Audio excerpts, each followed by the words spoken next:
Hello and welcome back to Girls in the Grandstand. We are back and I am joined by Rebecca and Kel this week to go through the Baku race. Well, what happened in the Baku race because it wasn't great. But what did you guys think about the race? Hello, welcome. I'm good. Finally Back back. again. It's been Woo! a it's been a It's been a long while. break for me. It feels weird being here. I thought Baku was a great race, to be honest. It was very exciting. Lots of close racing. Yeah. And McLaren won. So what's not to love? Yeah, it was. I think like up until the 40, wait, was it 49th, 50th lap? You're just a bit like, like this race, and then the excitement at the end. I mean, huge win for McLaren. Seeing Mm. them take the constructors now, they're at the top of that now, so that's massive for them, and it is very well deserved with how well that car is performing and how well the drivers are doing within the season. And I feel as though like for them to be at the top of the constructors, it is going to be a wake up call for Red Bull. But I think McLaren, the only way is up for them at the moment. Like there's nothing that can seem to stop them. I do apologise if I have just jinxed McLaren. I do apologise to every McLaren fan Just out said it there. now, that's I'll it. be I'll be coming for you. Just clip that one bit, and this is what caused the downfall. Yeah, Yeah. this is it. We have the proof. No, obviously I'm very happy with obviously Oscar winning, Lando getting back up to P4. Uh the racing up the front for a lot of it between Charles and Oscar and Checo was, I think we've been missing that for so long Yeah. in F1 that we don't a lot of the time get to see what's happening up front because there's a massive gap, but this time it Mm. was all front of the grid action, and I thought it was so good until it wasn't. I generally sat there and I just saw it and I was just like, what just happened? I Like, know. It's just like I was just sat there thinking to myself, "Oh my God, we've had a Baku race without a safety yeah, car. What's going on?" And then crash. I was just like, "Oh straight away. God." It's like they were just saying, like, you know what, this has been missing a safety car. I'll bring one out. Yeah. It's 2 laps to go, but why the hell not? Add a little bit of spice to those 2 laps. Why not? Let's just go for it, and then just Yeah. wee. Yeah, it was a funny one that I think looking at it, it is probably more Carlos's fault than Checo's, but he didn't move fast in like across as Checo was saying. It wasn't like Mm. but yeah, I think it was right for there to be. Welcome back to Girls in the Grandstand. We are back and I am joined by Rebecca and Kel this week to go through the Baku race. Well, what happened in the Baku race because it wasn't great. But what did you guys think about the race? Hello, welcome. I'm good. Finally Back back. again. It's been Woo! a it's been a It's been a long while. break for me. It feels weird being here. I thought Baku was a great race, to be honest. It was very exciting. Lots of close racing. Yeah. And McLaren won. So what's not to love? Yeah, it was. I think like up until the 40, wait, was it 49th, 50th lap? You're just a bit like this race, and then the excitement at the end. I mean, huge win for McLaren.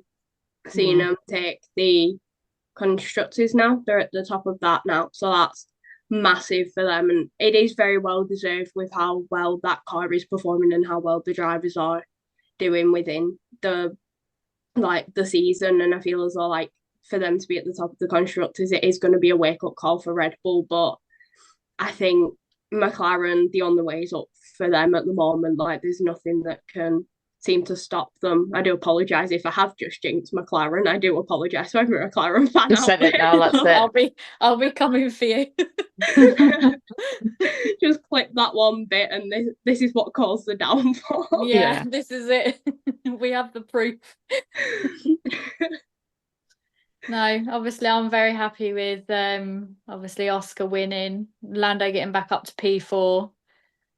Uh the racing up the front for a lot of it between Charles and Oscar and Checo was, I think we've been missing that for so long Yeah. in F1 that we don't a lot of the time get to see what's happening up front because there's a massive gap, but this time it was all front of the grid action, and I thought it was so good until it wasn't. I generally sat there and I just saw it and I was just like, what just happened? I Like, know. It's just like I was just sat there thinking to myself, "Oh my God, we've had a Baku race without a safety yeah, car. What's going on?" And then crash. I was just like, straight "Oh away. God." It's like they were just saying, like, you know what, this has been missing a safety car. I'll bring one out then. Yeah. It's 2 laps to go, but why the hell not? Add a little bit of spice to those 2 laps. Why not? Let's just go for it and then just Yeah. wee. Yeah, it was a funny one that I think looking at it, it is probably more Carlos's fault than Checo's, but he didn't move fast in like across as Checo was saying. It wasn't like but yeah, I think it was right for there to be no further action from the stewards on it. Yeah. I mean, they were both out of the race anyway, so there was nothing they could have done more. There was no point in giving them penalties, like anything like that. There was no need for it. No, I agree. Yeah, it was just it. I don't even know. It was just an odd one where, like, depending on which angle you look at it from, and I think I've seen this like quite a few times. Some Yeah. of them do look like Carlos has gone quite quick, Yeah. but then you look at it from another view, and it's like, nah, it's just normal like racing. It's happened as it's happened. I think there are like quite a few saying, oh, it was Carlos's fault, or it's Perez's for moving over or whatever. But I think it depends on what angle you look at it from, Yeah. because everyone's gonna get the opinion of whatever from the angle. And yeah, I think it's like just an incident on the race, as Charles Leclerc would say. Yeah. I bet you were happy, weren't you, Rebecca, yesterday? What a weekend. I mean, like, if we remove FP1, where we had his little time in the wall, if we just get rid of that, I mean, fair play to the Williams mechanics to be able to sort the car for FP2. I mean, for them, the chaos that they've been through, like the whole season with the issues with the car and the crashes that Logan and Alex have both put them cars through. I mean, to have like a quiet weekend for them is something that I think they have missed, and then for it to happen again this weekend, it was just a case of for them to be able to get the car back up and running FP2, and then for Franco to prove how good he is in that F1 car and to like redeem himself from FP1, because there were quite a few comments being like, oh, well, they shouldn't have got rid of Logan because Franco's just doing the same and things like that. But I think it's one of them for Franco to be able to get points in only his second race, and even without the crash for Checo and Carlos, Franco still would have finished 10th. Yeah. So he still would have got his point. I mean, it's incredible. Like, thank you, Checo and Carlos, for wiping each other out the race. You've got those extra points at Williams. I mean, appreciate it. But yeah, he still would have got the points. But for him to now have 4 Williams get 10 points overall for the weekend, move to 8th in the championship, it is such like a good time for the team. And it is just, I cannot be prouder of Franco. His second race, 4 points. He beat Lewis Hamilton. Like, I don't know how many people can say in only their second F1 race, in which they've just been thrown in mid-season, they can then go on and say, oh yeah, beat Lewis Hamilton in my second race. Like, it sounds mad. And then I know qualifying wasn't what everyone expected, especially with Lando and the exit very early on.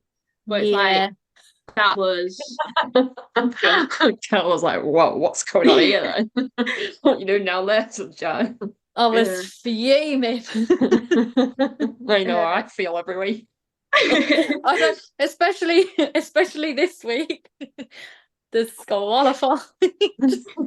Honestly, I'm just done at this point this year. As soon as Done. I Just saw spin the it, car. as soon as I saw it, I was just like, oh God. I'm just like, I'm done. I'm not even doing it anymore. I'm just like, whatever. I'm just like, yeah, it's just Alpine again. I'm nothing new. Not surprised. Yeah. I felt the pain for a while, and I do apologise. It does feel good to see both Williams in Q3. Oh yeah, definitely. They had a great weekend, and Yeah. you know, Franco has got more points than Logan in the standings, and Logan was in that car for over half a season, so sorry, but I think they might have made the right decision. Yeah.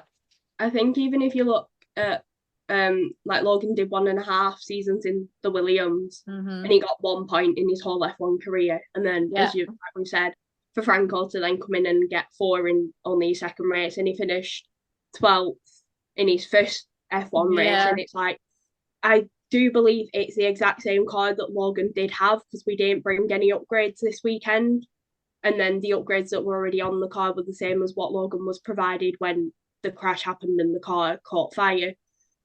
So it does just show, I think it is the talent of the driver, and to be able to have like the backing of the team. I mean, like there were issues behind the scenes at Williams, and there may have been more ongoings with the case of Logan, but I do feel as though it was time for the change, and we've now seen why that change had happened, because that car is performing in the points, and that car is being able to get into Q3 rather than out in Q1 where Logan was starting 20th and you know your race was over. Now we've got the excitement back as Williams fans. I know it is only for the rest of the season, and hopefully Franco is now able to prove to himself that he is worthy of an F1 seat, as there are still there's still some available. So is it Stake Kick, whatever their name is now.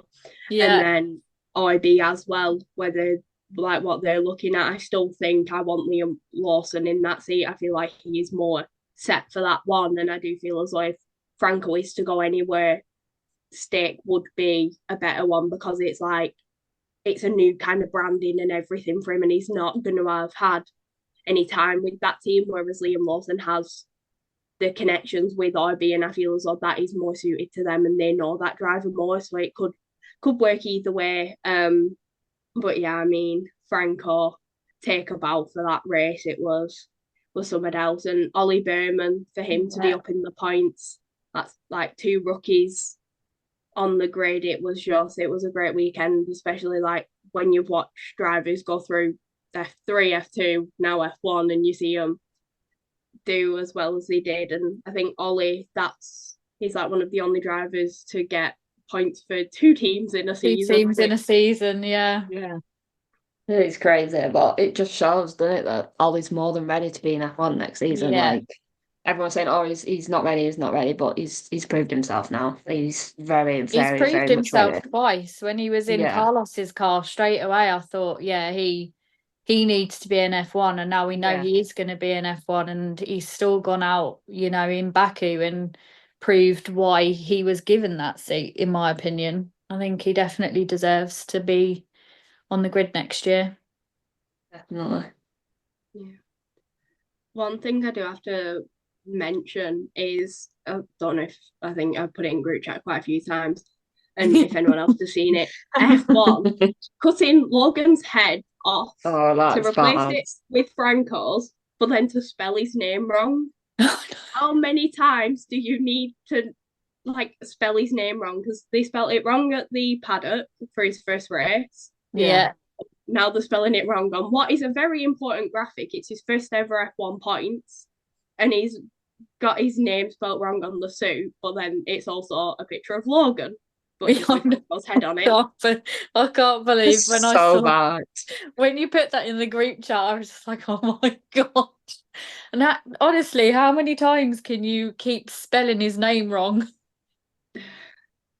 Not hard, just look at his name on Google and just Get take it it right. word like letter It's by not. letter, and you'll be fine. Like It's not even a really hard name it's either. not. No. It's like, come on now, sort it out. Like, poor man's just trying to have a good time, and don't ruin Yeah. it. Yeah, it was Honestly. it's just chaos, isn't it? I mean, you can understand the using of Logan's picture, same race suit, like they don't need them pictures anymore. It's one of them, and they've not really had time to be able to get Franco's graphics and everything up and running because it has been such a quick turnaround for Williams and F1. Mm-hmm. But just spell his name right. That's all we ask. It doesn't matter if you're using someone else's picture and putting his head on it. Just spell his name right. Yeah. It's really not that hard. No. If you're unsure, why don't you ask him? Yeah. Sorry, I'll Franco. just spell your name. How do you spell your name? I'm sure he'll be able to tell you. I don't think Sure, it's I that don't far. mind. I don't think it's that far of a walk from like the media pen to where No. Williams No. are. Just go for a wander and ask. No, definitely not. That's funny. No, but yeah, it was a good, exciting race. I think there was a lot of good racing, a lot of action really. It's quite, I always say that I hate street circuits. I don't ever make it I don't ever hide that fact, but if there was one that was to stay, Baku would be the one that Yeah. I'd want to keep. Because I don't think there's ever really been a boring race. I think there's always been something that's happened at Baku that's been like, oh my God, and you can think back and you can remember, like, Daniel and Max. Daniel going into the back of Max, and you've got loads of different stuff. I am stupid, that's from Baku. It's one of my most used F1 quotes because that relates to me all the time. No, I do love Baku. I really like the circuit as well because it's just like the buildings and the castles and everything. It's just so nice to like watch the cars go around there. So yeah, I think it's nice, especially for the F2 guys as well. I think they deserve to have a race around there as well. You can always count on chaos in F2, can't you? I mean, what a start to that race. I'm very glad all drivers involved are okay, and Pepe Marti's come out and said that he's fine, just like a bit of pain, but he got taken away to the medical staff. But that was a very scary start to the race. I think having a car like just stop on the grid and not moving is probably one of the most scariest things to see. And you just know if you're behind that car and you're going towards it, you can't stop. Like you're going into the back of that car whether you mean to or not. It's one of them, but I'm just so glad everyone was all right because it was so scary to watch. The way they just got out of the car and most of them were just shaking from obviously adrenaline and not knowing what was going on. And then I saw something on Twitter where someone was right where Push's car was and it was on fire. So he literally had to jump out his car as soon as possible. It's scary, but I'm so glad that they're all right. Yeah, it was. It was a big one. I think it was Luke Browning's radio, and he was saying how close he was to it, and he's there on the radio, like very colourful language from the man, just saying like how scary it was for him and how it could have been him, and it does just put it into perspective of like one car stopped and the impact that can have, and then I think it was Pepe said that that's his biggest crash he's ever experienced in racing, and it's like it was a scary one. It's like Ollie Goethe, who's only in his second F2 race, he was also involved in that crash. So yeah, it was a scary one for them all, and as we said, glad they're all okay. And it did then also lead on to a very entertaining race with, as we always know, a lot of overtakes and a lot of chaos in F2. So I was expecting a bit more in F1. I was like, oh, we're going to have like a few safety cars here, a few red flags. And no one's going to make it past turn one. Someone's going to crash out. And then we get to the F1 race. The start's perfectly fine. I was just like, oh, okay. It was a very, very tame start for Baku. It was. Yeah. Yeah, I didn't watch F2 this weekend, so I have no comment. But I did hear about the crash and just glad that everyone was okay because it's That's never good, is it?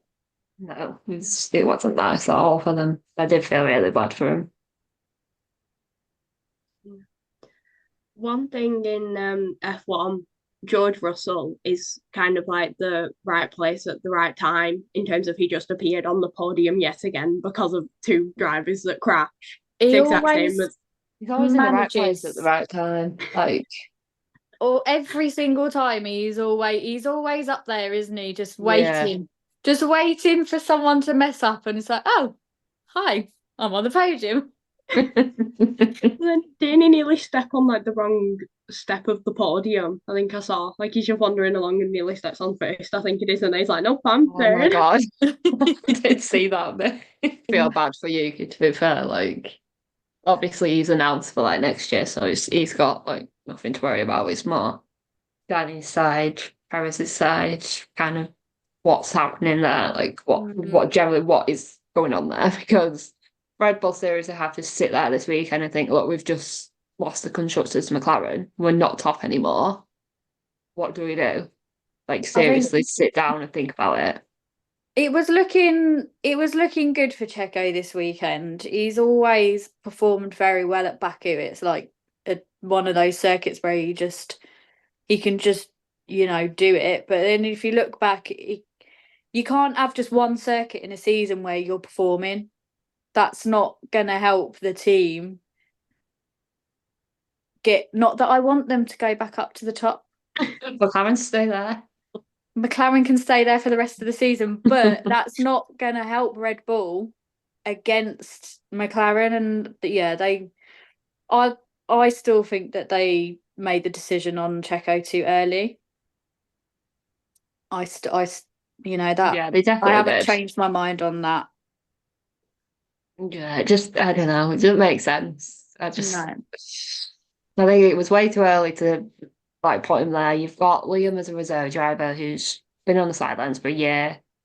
Then you've got Danny who's also wanting to get back in the Red Bull seat. It's like you should have waited until the end of the season and then decided between all three of them who's going where and what's going on. Because I feel like Perez now thinks he's got that seat like fully, Mm. but it's Red Bull. They can chuck you out whenever they want. Like, They they don't can, care. and they will. Yeah, they generally don't care. If No. you're that bad, they will just kick you out. Yep. We'll see. We'll see what happens after Singapore, because according to Marco, that's when everything's getting announced. So Yeah. And we'll see. notoriously, Red Bull have not been very strong at Singapore.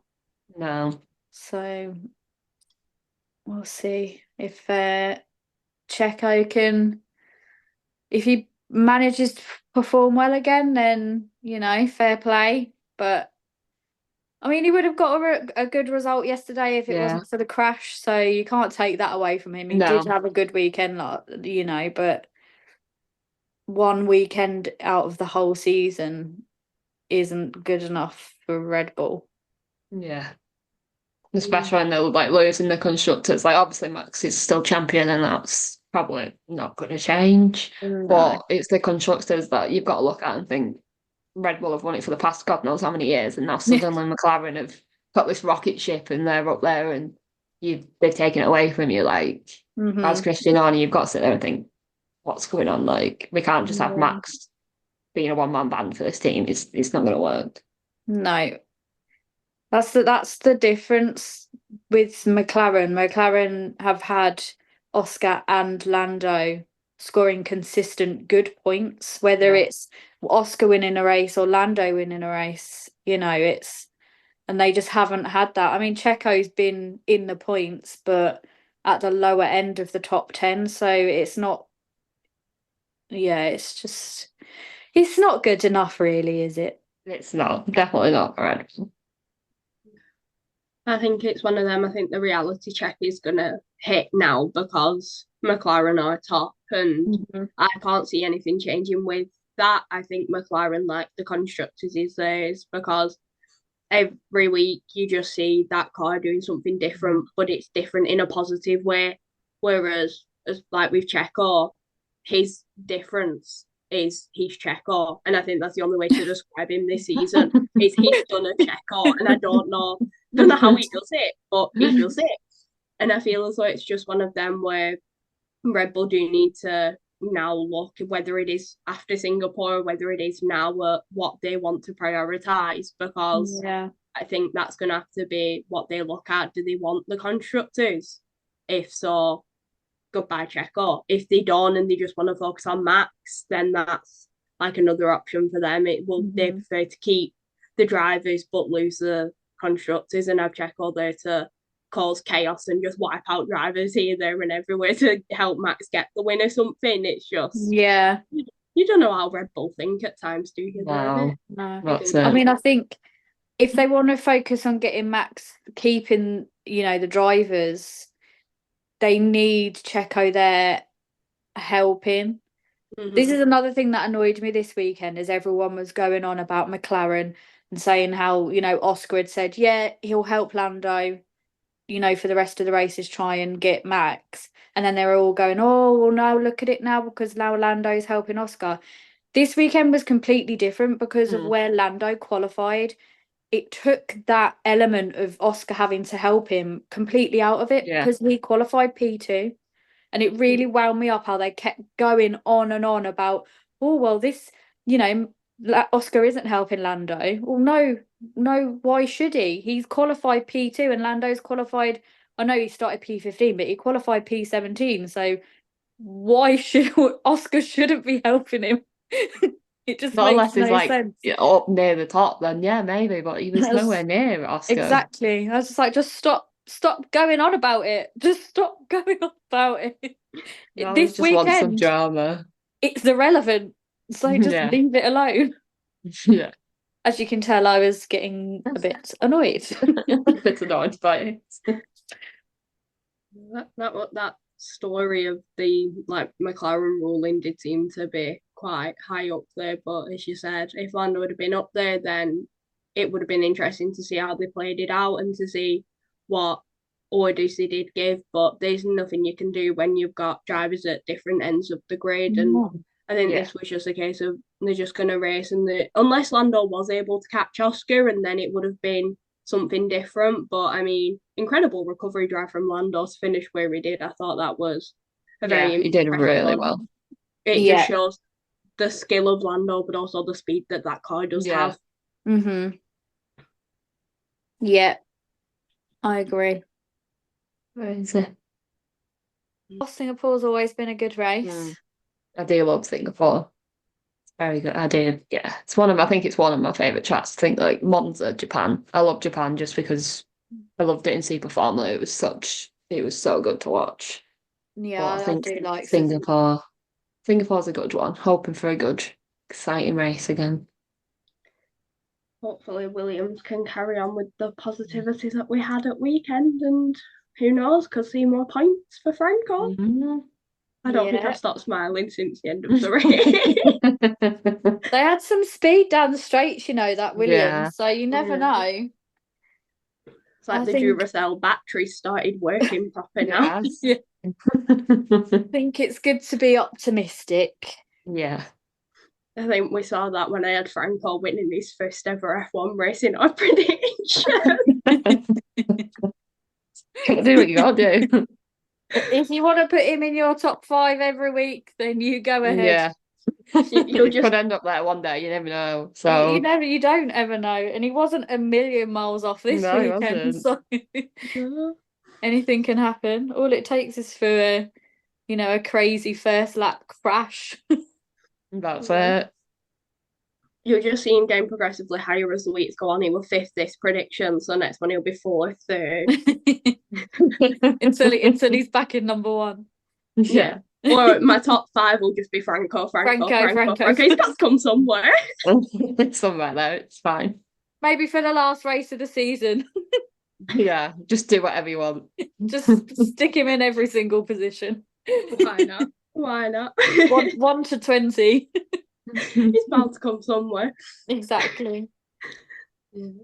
But it is just good. Like the support he's got is incredible, and I think now we're moving round to some of the races that are going to be closer to him. Yeah, being further away, like we're out of the Europe ones now. I feel as though we're going to see a lot of Argentinian flags flying, and just the support behind him is incredible, and he deserves it. And for him to be doing what he's doing, fair play to him. And it is just a shame that the Williams seat has already been taken by Sainz, and I feel as though like yesterday with Sainz, the crash, and then Franco getting points, you're like, can we not just reverse a couple of weeks and put Franco back in? I mean, I think I said it on a podcast, like, give Franco the F1 seat, and now look where we are. So crazier things have happened, but I think looking into the future, he will be one that Williams do come back to. I don't think Carlos is going to be with them for forever now, and if Franco does end up back in F2, then there's always options for him after a season there, because they still got the option to go back down if needed. Yeah, we'll see. We'll see what happens, but I do think he does deserve to have a seat in the future going off his performance in only 2 races, as you said earlier. Yeah, definitely. Well, I think we should wrap up before I'm completely in darkness. Yeah, I think it's a good idea. So we will see you for Singapore next week, where hopefully we'll have all 5 of us on for the last race before another 4-week break.